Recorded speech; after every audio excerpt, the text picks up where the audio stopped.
Hello and welcome to Your Health Reclaimed with DrPND, where we help you reclaim your health with tips, tools, and resources to live your most optimal and vibrant life. Here's your host, DrPND. Hello and welcome to Your Health Reclaimed. This is your host, DrPND, and today we are going to do a quick discussion on factors that actually influence nutrient intake and therefore cause deficiencies. Since the last couple of podcasts, we talked about heavily nutritional deficiencies and a lot of the causative factors. One of the common questions that I get quite a bit is people have a hard time understanding how deficiency occur, especially subclinical, subliminal deficiencies that we talked about in the other webinar or the podcast, and for some reason they have a hard time wrapping their mind around how do those nutrient deficiencies occur, especially if they're taking like some kind of a generic brand multivitamin mineral supplemental product. And I just want to go over a few of the factors. There's probably about like 10 or 11 or so of those that are the most prevalent, and therefore I really hope that people get an understanding of what causes those nutrient deficiencies and why it is. So as we discussed before, nutrient deficiencies are a common root cause behind many chronic symptoms, chronic health issues, and they're also by default they're risk factors for chronic disease. So while you may develop nutrient deficiencies due to a poor diet, the cause of nutrient deficiencies can go beyond just poor nutrition. Correcting those root causes and issues behind nutrient deficiencies and taking the steps to improve nutrient intake, absorption, assimilation, and utilization can really help achieve optimal nutrient levels and improve, obviously, overall health. So just a quick recap, what is the importance of the role of nutrients in the body? We have two kinds. We have the macro and the micro. The macronutrients are nutrients that your body needs in large amounts. They're the carbs, proteins, and fats. So they have a caloric value, they actually have energy in them. Micronutrients are nutrients that our bodies require in a lot smaller amounts, and those include vitamins, minerals, antioxidants, and other substrates. So they do not have a caloric value, so though they do actually carry energy with them. But our bodies absolutely need both macro and micronutrients. Again, back to what we talked about in previous topics of ultra-processed foods. One of the reasons why ultra-processed foods are so dangerous and cause a lot of harm is because during the processing of those foods, the micronutrients get removed. So you can get a lot of macronutrients. For example, let's take something like Cheerios or Frosted Flakes, Captain Crunch, any of that kind of metabolic garbage that a lot of people eat, and you'll have a lot of macronutrient in the form, especially of sugars and starches, carbohydrates, but you have little to none micronutrients, and that's why if you see a lot of those cereals actually have to be artificially fortified to some very minimal degree. And that's truly, honestly debatable if it's effective even in any way, shape, or form, let alone being from optimal. But when you process food, ultimately you have to remove, most, if not all, the micronutrients. And that's why, again, processed food makes them so dangerous. So micronutrients are crucial for our immune system, growth and development, metabolism, obviously, maintaining cellular homeostasis, energy production, hormonal health, brain health, energy levels, building and repair processes, DNA synthesis and repair, which is obviously extremely important, cellular signaling and communication, and many, many more vital actions. I mean, there's literally billions of metabolic reactions that take place in our cells every single second, microsecond. And those are mediated, by certain micronutrients. So micronutrients are made to function in a synchrony, and they can be dependent, they're definitely dependent on each other without fail. So if you're deficient in one micronutrient, you almost always are going to be deficient in another, and or you'll have excess of something else. So our bodies cannot make micronutrients. Okay, these have to be obtained. We must meet our needs with high nutrient dense foods and or proper supplements that are needed. The high nutrient dense foods can be plant sources and also animal sources. And that's why back to supplements. Supplements are very important because a lot of people cannot obtain those high nutrient dense foods, and or they will not eat them. They just don't like them. They can't stand them, whatever the case might be. So the reasons being, are many, but mostly, the reason why we have this deficiency, depletion in general, is also because our, soils are very, very badly depleted, generally speaking, in micronutrients. And that's ultimately most of our food is grown on those depleted soils. Not to mention the chemical is used in our food supply, in and on our food supply, and obviously the chronic disease epidemic that we have in this country. So, real quick, what is considered normal levels? That's sort of a loaded question, but the RDA, which people know as the recommended daily allowance, this is the absolute minimum requirement that again, it's very debatable now, but basically the levels are to prevent actual clinical deficiencies from occurring and really are far from optimal for what is required for health. As we discussed, again, in our previous podcast, that most physicians do not really recognize subliminal and subclinical deficiencies, so which are the lower end deficiencies at all. So that is what most people have nowadays. They have clinical deficiencies like beriberi or scurvy or pellagra, but they have many different levels, different shades of gray of subliminal deficiencies. So what is optimal will greatly vary person to person, but they're generally what are known as optimal functional ranges, especially when it comes to the minerals, antioxidants, water soluble, lipid soluble vitamins. Antioxidants are a little harder to measure, at least for now, and primarily because it's cost prohibitive, and levels are not yet optimally established for most, at least that we know of. But I'm sure that eventually, as technology progresses and the cost of running those tests drastically decreases, we'll be able to have a lot more thorough functional ranges for the antioxidants as well. But regardless, anyway, so optimal status. What is that? Well, that is ultimately what your body needs for optimal function. And this can be achieved first and foremost with a very high nutrient dense organic whole food diet. There's a probably tailored toward the individual. Okay, remember, nutrition is very by individual. Okay, that's why you can't cookie cut, and that's why you can also subscribe to the certain fads and schools such as paleo, keto, or whatever other diet fads are out there.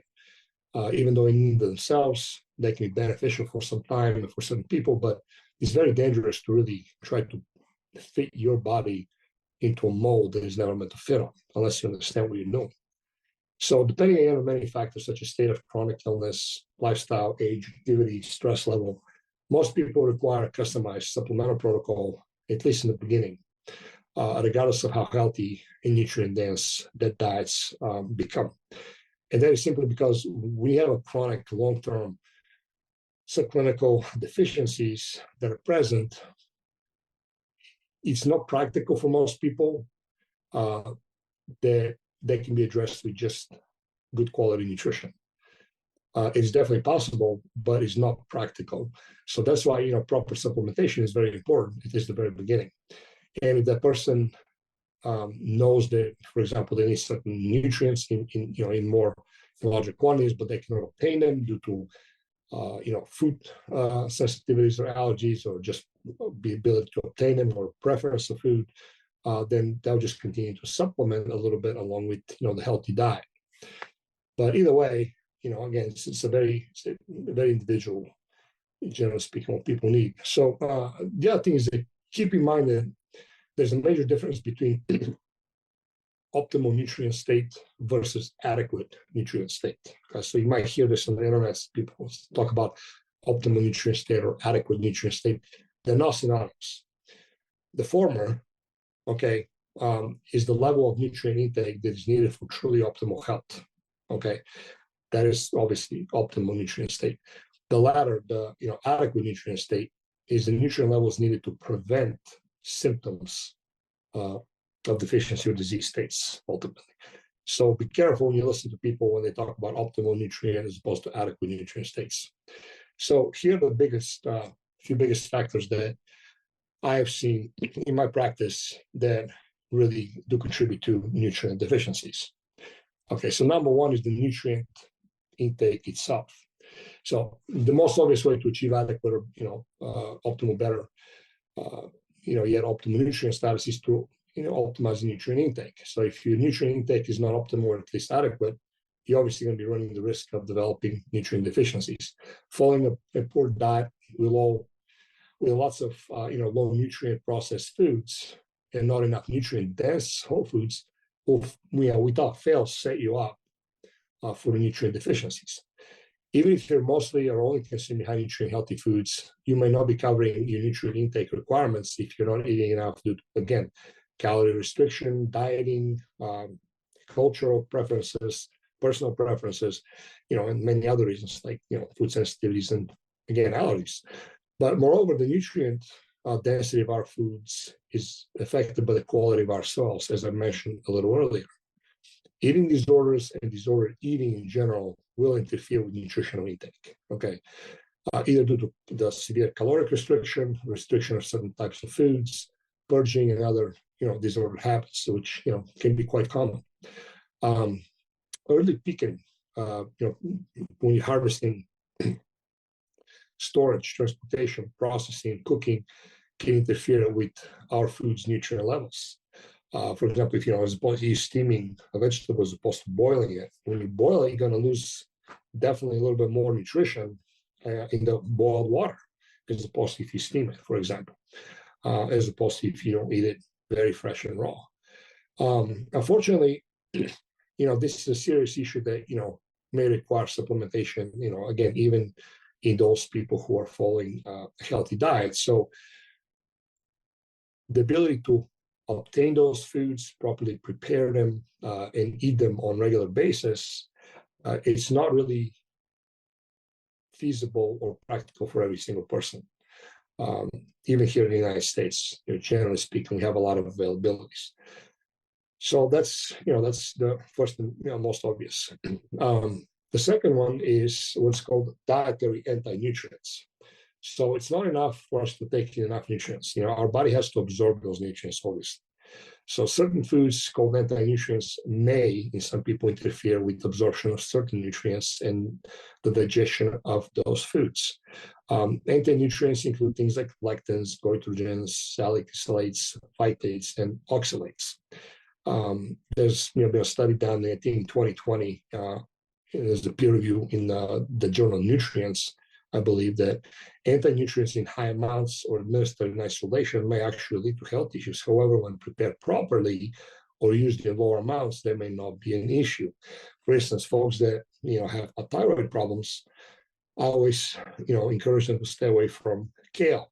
Kale has become, or did become a while ago, kind of like the poster child of veganism, vegetarianism, and kind of attached itself to become the poster child of health. So eat kale, by default, you're healthy. So a lot of people eat insane amount of kale. They'll juice it, they'll bake it into chips, they'll make like lasagna and pasta with it, obviously salads, they'll blend it in smoothies. I mean, it was getting out of hand. Well, kale, especially aside from the fact some people are sensitive to the last thing you should be eating if they have food sensitivity to kale, but even if they don't, a lot of people eat it raw in excess amounts, and it does have quite a bit of anti-nutrients, the goitrogens that are present in there. So I would stop if you eat kale, keep it to somewhat minimum, and also at the same time make sure it's cooked, whether you bake it, you steam it, but don't eat it raw, don't juice it.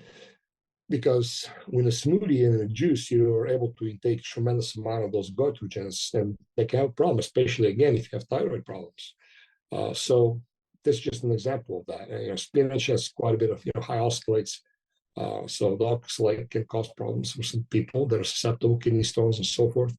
So again, spinach, cook it. don't eat it raw. But that is something that, it's important to understand and realize. Beans and legumes is very important that they're soaked properly, prepared properly.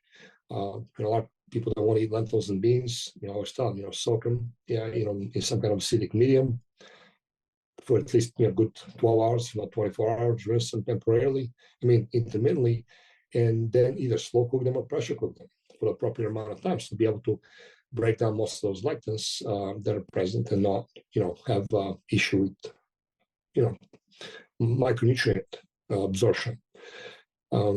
These are just, simple things that a lot of people, I believe, know, but they really don't think often about.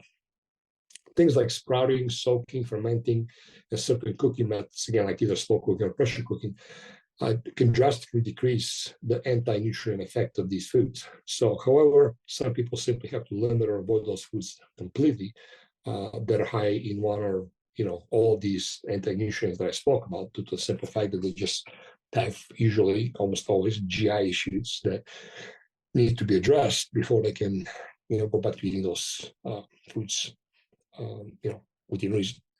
So the other issue that we're going to go into, the third one, is insulin resistance, oxidative stress, and just general inflammation, global inflammation levels. So as everybody knows, oxidative and chronic, stress, inflammation may increase the risk of various diseases. We all know that, and that may lead to obviously digestion issues, malabsorption, or high, issues, or sometimes even a higher nutrient intake, which can cause imbalances. Chronic inflammation is the key driving factor, as we know, behind a lot of disease-related nutrient deficiencies, increasing the risk of reduced food intake, insulin resistance, and muscle catabolism. It's a real thing. So insulin resistance can also increase cellular uptake, actually, of nutrients. You're not using those nutrients as efficiently. You need, them a higher amount. So therefore, your body kind of goes through utilization rate that is abnormal. It's a lot higher than what it really should be optimally. Kind of like revving up your engine and, having the vehicle on uphill while you're, trying to accelerate, and the vehicle being fully loaded with the AC on. The gas, the amount of gas that's going to go through is going to be substantially higher, as opposed to that car was, non-packed, the AC is not running, and you're driving on a flat surface, kind of cruising. Same thing here. The utilization of nutrients is going to drastically increase. So the fourth one is digestion and absorption. So how does your body really digest, absorb, and assimilate nutrients from your digestive processes, right? A lot of people have GI issues. I deal with it quite a bit. So many factors affect, obviously, optimal GI function, but the chronic stress, alcohol, smoking, sleep deprivation, chronic inflammation, inflammation in the state of your microbiome, dysbiosis present, digestive capacity and ability, all these things and many others can really affect how you, digest and absorb and assimilate your nutrients. For example, proper food combining and timing is also a very important issue. A lot of times, when I work with people and we try to address GI issues, I'll give them very specific directions on how to eat. So how you eat, it can be just as important in what you eat, which a lot of people do not know, understand. Proper food combining, proper timing, proper sequence of foods, and so forth. Like if somebody has insufficient digestive capacity and other digestive issues, for example, you're going to want to combine nuts, yogurt, and fruit, especially high fiber fruit, all in one meal, mixed together eating. That can be a recipe for disaster. Or some people eat, they eat protein and the starch and the vegetables all mixed in at the same time. Someone who doesn't have healthy digestion, they can really wreak havoc on them. So, that's very important. Not eating rushed, chewing your food, which we all know about. Truly liquefying your food before you actually swallow it. Mindful eating, with no stress, relaxing. Not when you're driving, not when you're, watching a scary movie or some action thriller, or let alone having the heated discussion at the table with friends or family, whoever it might be. All these things are very important. and they will influence ultimately nutrient absorption. So there are also many other factors, which we can get into at another time. But these are really kind of the most important ones that I want to share. So moving on to the next factor, that's lifestyle. Certain lifestyle factors, by default, will affect your nutrient levels. For example, sun exposure is key. Healthy sun exposure. Not all nutrients strictly come from food. So while some foods include vitamin D, believe it or not, most of our vitamin D and the best way to get that comes from the sun. Not getting enough good high quality sunshine will run the risk of nutrient deficiencies. Moreover, things like high level of physical activity can also interfere with the nutrient levels. Sweating too much or heat exposure may lead to dehydration and electrolyte loss, which can cause other issues and that start a chain reaction with problems, including low sodium, magnesium, potassium, calcium, and chloride levels. And nowadays a lot of people like to overdo things. They will do CrossFit and then very high stress workouts. They'll get up at 3:30, 4 o'clock in the morning to be at CrossFit at 5 o'clock in the morning when they really should be sleeping. They're not fueled properly, they're not hydrated properly usually. Then a lot of them, depending what they do, they might go into the sauna afterwards. And they're just adding insult to injury for a lot of people, especially that have chronic issues, especially if they have, things like anxiety, depression, thyroid problems, adrenal problems, digestive problems. That's why a lot of those people, believe it or not, have a lot of issues, because that continuous hard training stresses the body out. But that's a podcast that I'm going to talk about another time. So, that's very important. Again, very high intensity exercises done at a high frequency. For example, like CrossFit, certain CrossFit workouts. Some people just really push themselves hard, like ultra marathon runners, or doing a triathlon training and so forth. With high frequency will also lead to nutrient deficiencies by increasing the requirement for certain, if not most, nutrients. But by default, if you're asking your body to do what you're asking it to do with that kind of high intensity and performance, the nutrient level is going to go through the roof. It just has to. Again, it needs fuel. It needs nutrients to be able to function properly and to go through these proper cellular processes. So, obviously this varies greatly between individuals and, what they can handle. But nonetheless, it will affect everybody, even the best of us. So most people nowadays, they like to train regularly, however, overdo exercise by default, as I said that. Most people, would actually overdo exercise than underdo it. And by default will also cause higher chronic cortisol levels, which by itself will increase nutrient requirements. So if you're, stressing out, burning the candles on both ends with, too much work, too much exercise, little sleep, and then you're asking for problems, you are going to, your nutrient requirements are going to be much, much, much higher. So just, keep that in mind. The other factor that we're going to get into is, health challenges and, overall disease burden of people. Acute health issues, chronic health challenges, and disease may also increase your risk of nutrient deficiency. And I would say may, I'm actually go ahead and say absolutely will. To what degree, obviously, going to vary, but it will increase nutrient deficiencies. And those nutrient deficiencies and sometimes nutrient excesses from imbalances can really be linked to many infectious and inflammatory diseases, by the way. A lot of people are not aware of that. Acute infections may increase, for example, because of your need for vitamin C, zinc, glutamine. Acute gut infections may lead to dehydration, electrolyte loss, imbalance, or other nutrient losses. Chronic digestive issues, as Crohn's disease, ulcerative colitis, will interfere with the breakdown, absorption, digestion, and digestion of micronutrients. This is going to happen. Hypothyroidism and excess alcohol intake may also affect digestion, nutrient absorption, and nutrient metabolism. Heavy menstrual cycles or high blood loss due to other issues can obviously increase the risk of iron deficiency and cause anemia. This is just, a lot of things that many people go through, okay?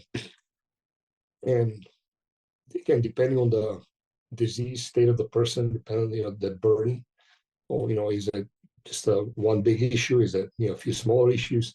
It's so relevant. to the person. And there's no exact way of knowing, but it will. It's a type of stress, and the body goes through that, and because of it, nutrient deficiencies are going to happen. The other factor that I want to talk about is becoming more and more prevalent factor as the years go by, and that is strictly because the insane amount of ridiculous overuse and overprescription of medications, what we call polypharmacy. A lot of people are on just insane amount of medications that just a lot of times not needed, and I'm not going to go into that, but it's ridiculous. So certain medications will increase the need for certain nutrients, and by either metabolically, or they'll actually reduce the absorption of certain nutrients, or just straight up deplete the levels of things. For instance, long-term use of metformin, which is a type 2 diabetes drug, can lead to vitamin B12 depletion and deficiency ultimately. I just want to kind of give you a quick example of certain things that I see quite a bit. ACE inhibitors, right? Big issue with zinc. Antacids, PPIs, and people pop those things like candy. Vitamin B12, folate, vitamin D, calcium, iron, zinc, all the time. Antibiotics, which people take like candy too. B vitamins, vitamin K, obviously damage to the healthy microbiota of the GI, causing healthy intestinal bacteria to die and damage. Calcium, zinc, magnesium, iron, vitamin B6, zinc. You see those, you can test for those very easily. We have those functional panels that we can test for, and you see these deficiencies all the time. Antidepressants, again, one huge thing. B12, coenzyme, Q10, folate. Beta blockers cause a lot of coenzyme, CoQ10. Anti-diabetic drugs in general, the glucophage, tolinase, micronase, some of those you guys know, B12, folate, and CoQ10. Contraceptives, that's one of many people use. Again, B complexes all over the board. Damages the healthy intestinal bacteria. Magnesium, zinc. Corticosteroids are a big one people take. That really depletes the vitamin C, D, folate, calcium, magnesium, potassium, selenium, and zinc. And selenium is a dangerous one to deplete because that's actually a trace mineral. It's not really even a micromineral, it's just a trace mineral that easily can get depleted. And there's, generally speaking, a nationwide issue with selenium and iodine, which both are dependent on each other. NSAIDs, things like ibuprofen, aspirin, naproxen, people take those things like literally like candy, like breath mints, pop them all day long. This causes a massive issue with vitamin C, iron, potassium, and folate. Proton pump inhibitors like the antacids, same thing. B12, folate, vitamin D, calcium, zinc, so forth. Statins, the number one prescribed drug still. Those things, potassium, magnesium, but primarily CoQ10 depletion. And there's many other that are, and a lot of those, a lot of people remember they take a polypharmacy. They don't just take one. They can take 3, 4, 5, 10 medications for years on end. And no wonder why people have issues. Of course, you're going to get nutrient depletion without fail. So that's a big one. Another factor we're going to talk about quickly is just the environmental toxic exposure and the overall toxic burden and load of the person. Our world is full of environmental toxins. We all know that. These can affect our health some way or another without fail. Environmental toxin exposure and high overall toxin load will interfere with your body's ability to absorb nutrients properly. It's just a fact. It may also create inflammation and chronic health issues that may increase your need for nutrients by default, while yet interfering with the nutrient absorption itself. It's different for everybody. It all depends what the person gets exposed to. But things like herbicides, pesticides, fungicides, and household chemicals, deodorants, antiperspirants, personal hygiene products, laundry detergents, got dryer sheets, laundry softeners. You name it, it doesn't stop. The average, I can only imagine the average count of dangerous chemical that is air freshener is a big one, like Febreze and Wick, all that, poison that people use all the time in their house. I mean, you walk into somebody's house and it will hit you like a ton of brick. Like you can see the pressure. Window hasn't been open for probably months, and all they breathe just those vapors that come off from those volatile organic compounds that are from those air fresheners, and that's just toxic. So again, that's a big burden. And so proper detoxification and remediation, ultimately reducing your total toxic load, these are keys to lowering those effects of toxins, therefore helping with micronutrient absorption. So last thing I wanted to say is last factor is genetics. Genetics do play a role, there's no doubt about that. So everyone has different needs. Some people may need more vitamin B12, folate than others. Others may need more zinc or vitamin B6. Who knows? For instance, those with MTHFR genetic issues need methylated forms of B vitamins. They won't be able to utilize other forms as well. If they have a methylation issue, that can be a problem. So there's a lot of science that has shown. I think the Journal of Medical Biochemistry, they did published a study showing that polymorphism will increase the risk of B12 deficiencies. There's many others like that. So the point is that we need to look at individual differences, on our genetic level. What we can metabolize, what we can absorb, what we have the tendency to be deficient in. And there's some good tests out there that you can really run that can show you, your ability and your need of your own body, what it needs, and how it can process and absorb nutrients. But these are really the most important factors that I've personally seen in my practice.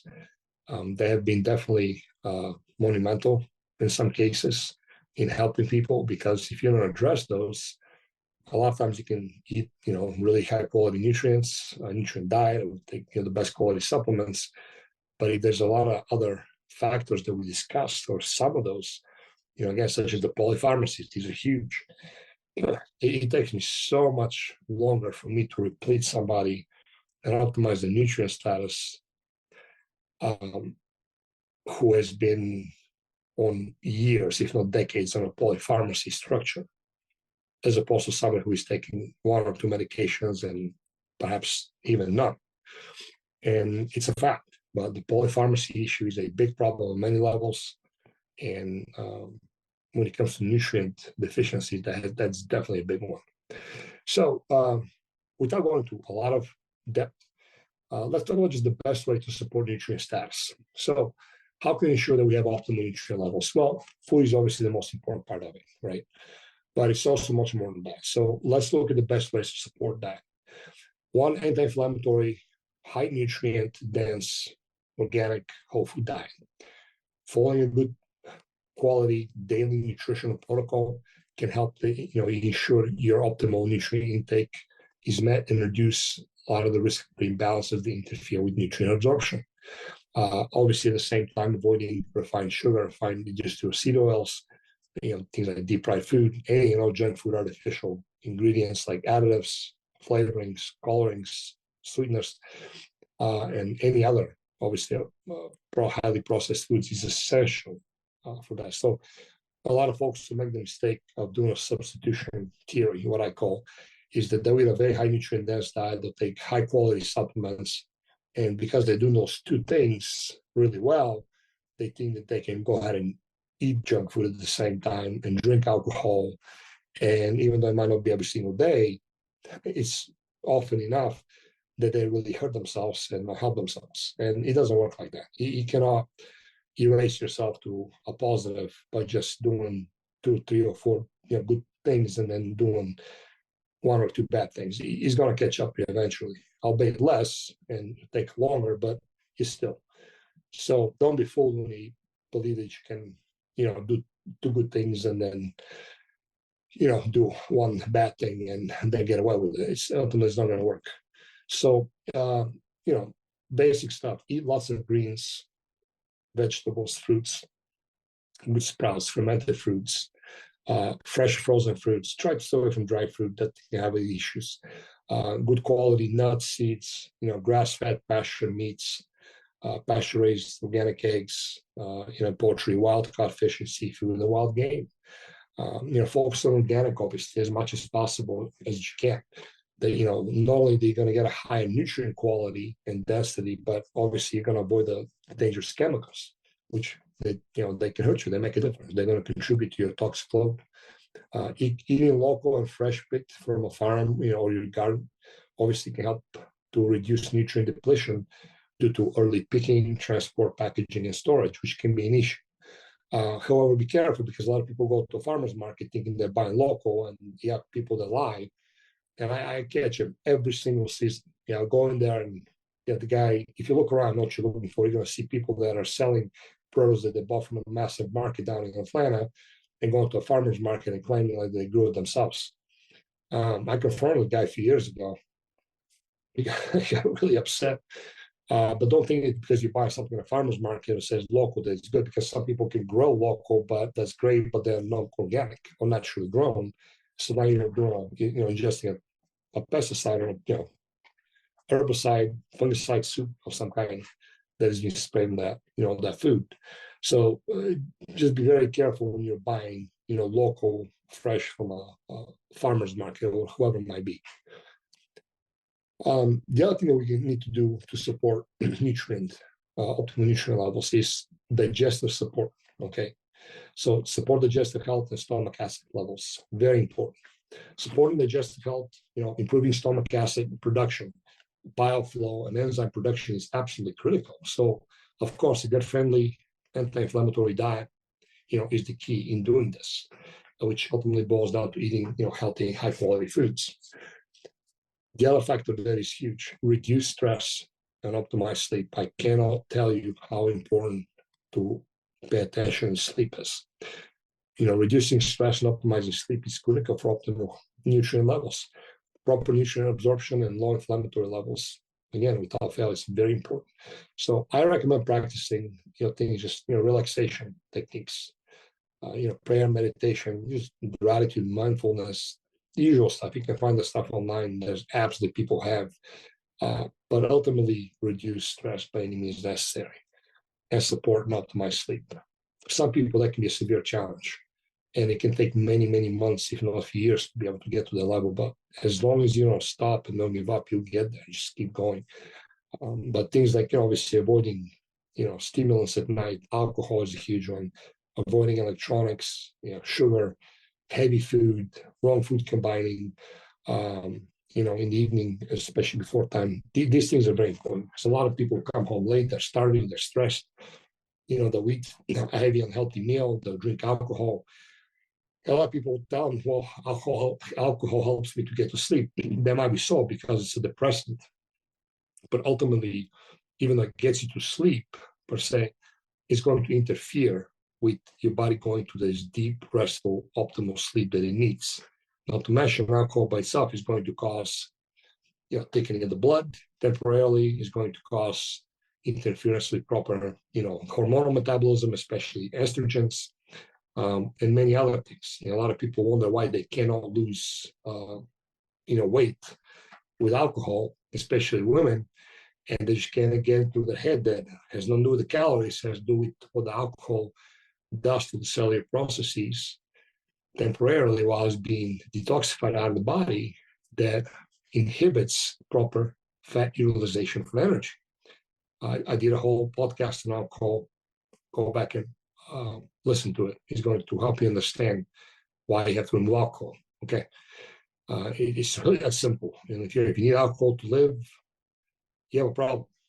Be honest with you. We're not talking about raising a glass or two at an event or New Year's Eve or big celebration. But if you have to have alcohol every day, or even every numerous times a week, even though it's not every day, you have a problem.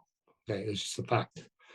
And you can take it or leave it, and you can get upset, but it's a fact. You really need to reevaluate your life if you need to rely on alcohol to be happy.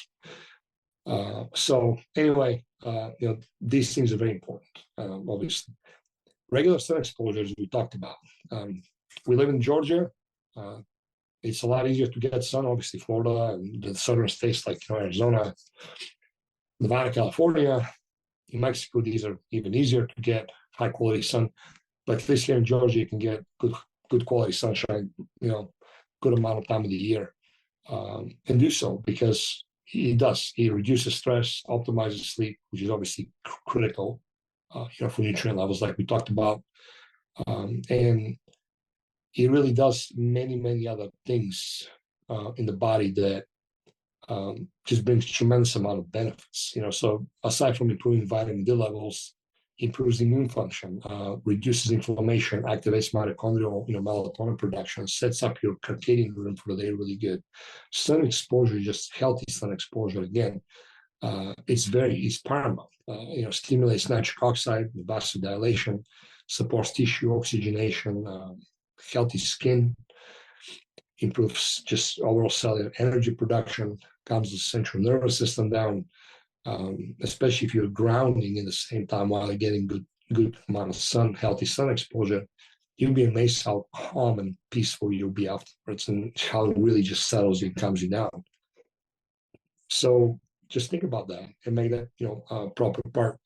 And just a word of warning, people ask me, don't go out there in the sun, get doused with,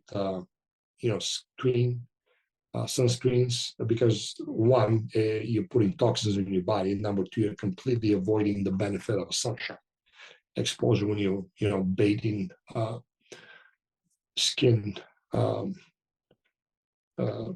you call that, suntan skin protection creams that a lot of people use. And I feel bad. I mean, I see parents in the pool just taking those sprays and just dousing this poor little children all over their bodies. I don't think people realize the amount of toxins that are present and the chemicals that are present in those sunscreens that prevent proper sun exposure. But sunshine is very important. Yeah, sun is very healing. Again, proper healthy sun exposure is, so I very heavily advise that, because without going into that, the benefits are just numerous on many levels. So this is it for today. I hope this kind of makes sense about the most common nutrient deficiency factors that I encounter in my practice. And I hope you guys do something about it. If you have any questions, if you guys like to, perhaps check your levels of vitamins, minerals, antioxidants, hormones, we have phenomenal functional tests that are very easily done and can really look deep into your situation and reveal a lot of, suboptimal subclinical deficiency that a lot of people deal with. Because when you measure something, it's a lot easier to address, as opposed to just guessing something. But if you guys need any help, reach out, go to DrPND.com. Reach out to us, let us know if you have any questions, and if we can help you, we'll gladly do so. So, guys, this is it for today. I hope you enjoy this podcast. I, again, try to make it as fast as possible, but, it just always works out to be about the same, 45, 50 minutes or so. I hope you guys have a great day, and until next time. Thank you for your valuable time and for listening to the Your Health Reclaimed podcast with DrPND. Be sure to hit the subscribe button and share this episode with a person you know it can help. If we can help you in any way, or you would like to connect with DrPND, please visit DrPND.com. That's DrPND.com.